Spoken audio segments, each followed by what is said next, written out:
It is with an incredibly heavy heart that I have to announce that Yohanes Stefanos Kidane has unfortunately been found deceased in the San Francisco Bay Area near the Golden Gate Bridge.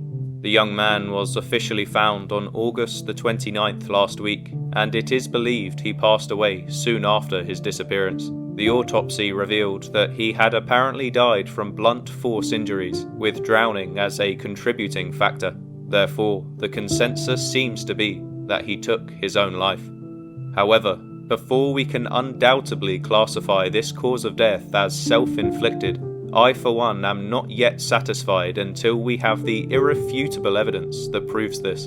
In my opinion, there are still so many questions that need to be answered, so until they are, I wouldn't be able to live with myself if I didn't do everything in my power to find justice for Yohanes and his family. So, in this video, I will be both assessing and attempting to answer some of the questions that still surround this case, to hopefully narrow down the investigation and bring us closer to the truth. Now, if you're watching this video, you likely already know the story of Yohanes Kidane and the evidence we have been able to collect thus far. However, for those of you who are unfamiliar with this case, I will just quickly run through the main points before I move on to the questions. So Yohanes had recently moved across the country from New York to San Jose to start his new job as a software engineer with Netflix. But a week or so later, he had a strange encounter with an Uber driver on the 12th of August where he was forcibly taken to a different location against his will. But then, despite his better judgment, Yohanes bizarrely chose to use Uber once again on the 14th of August, which is where he was last officially seen alive. We know from witnesses that he was planning to meet a friend that evening. However, we still have not been told who that friend is. His belongings were then found the next morning on August 15th near the Golden Gate Bridge in San Francisco, including his cell phone, wallet, and 2 laptops. Yohanes then remained missing for around 15 days before his body was finally discovered, washed up in the San Francisco Bay. It was then examined by a coroner who confirmed he had suffered blunt force trauma and showed signs of drowning. Based on this, the overall consensus was that these injuries were caused by Yohanes himself. However, we haven't yet been told if there is irrefutable evidence that proves that this is the truth. Now, as I mentioned at the start of this video, despite the evidence, I still think a thorough investigation is required in order to get to the bottom of this case and bring closure to the Kidane family. So with that, let's get into the rest of the video. Now, one of the questions I've seen a lot since the discovery of Yohanes' body is what could have caused this blunt force trauma? The first thought is that this surely had to be malicious in nature, as how would Yohanes have ended up with external injuries from drowning in the water? Well, as I'm sure a lot of you are aware, when you jump from a large height, your body eventually reaches a velocity of about 120 miles per hour. So when you hit the water at this speed, it can cause serious injury to the body. Now, based on the coroner's report which stated that this was the likely cause of death, I think we have to conclude that Yohanes did in fact fall from the Golden Gate Bridge. However, if this is the case, there are still 2 big questions which remain. Firstly, could Yohanes have received some of these injuries before his fall? And secondly, how do we know that he actually jumped and wasn't pushed by somebody else? Well, perhaps we can answer both of these questions by identifying this friend that Yohanes was planning to meet. Despite the update from the investigators, we still do not have any confirmations on who the Uber drivers were, who the commuter was that found the belongings, and also the friend that Yohanes was planning to meet that night. Maybe the police are keeping these details secret to protect these individuals from harassment. It's possible the police have successfully checked out all of these possible suspects and confirmed their innocence with indisputable alibis. However, even if the friend has been identified and cleared as a suspect, this still doesn't remove suspicion from another potential suspect who may have been in the area at the time and might have just caught Yohanes while he was alone. But why would anybody want to hurt Yohanes? Was he selected for a particular reason? Could his Eritrean origins have perhaps played a role in a planned abduction? I won't go into any further details here as I'm certainly not qualified to, but I'm sure it's worth a discussion in the comments.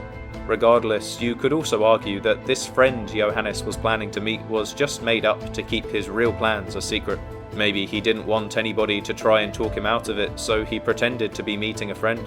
This could also explain why the first Uber driver on the 12th of August refused to take Yohanes to his desired location.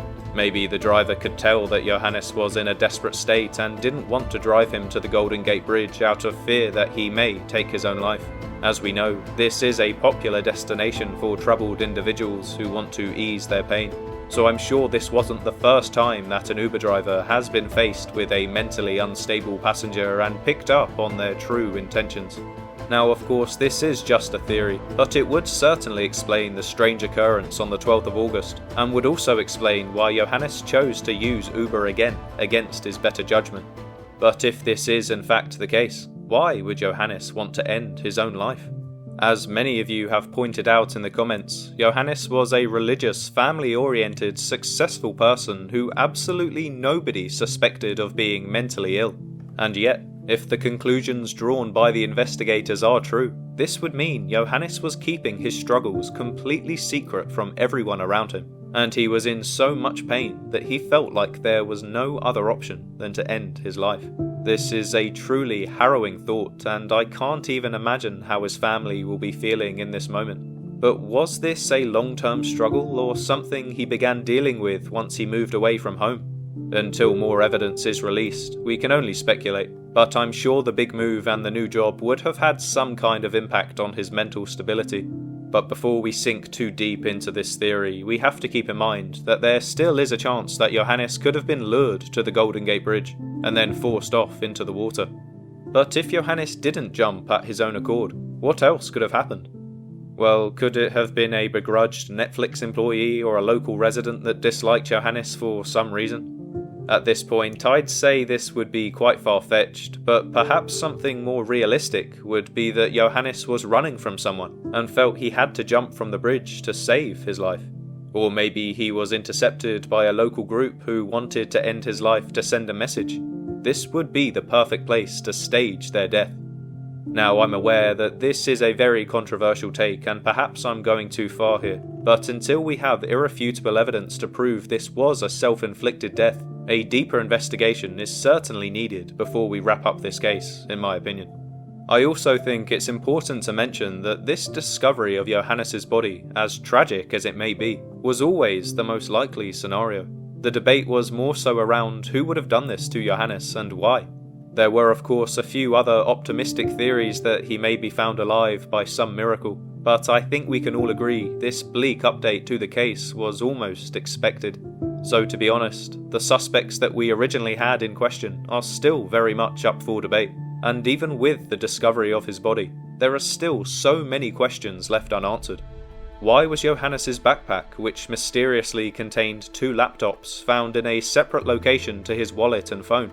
Where is the CCTV footage of Yohanes walking into the Golden Gate Bridge on his own? Where is the evidence of mental illness? Have his Google searches been looked into? Was a note left for his family? And what is the consensus on what actually happened that night?